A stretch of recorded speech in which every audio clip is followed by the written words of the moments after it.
என்னடி பொன்னி யோசிச்சுக்கிட்டு இருக்க? ஒண்ணு இல்லக்கா.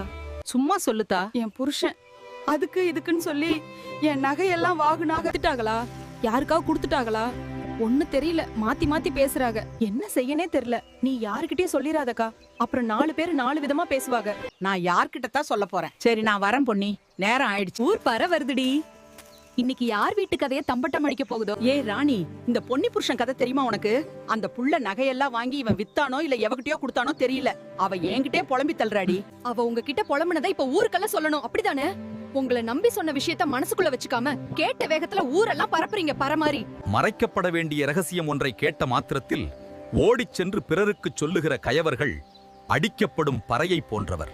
அரைபறை அன்னர் கயவர்தாம் கேட்ட மறை பிறர்க்கு உய்த்துரைக்கலாம்.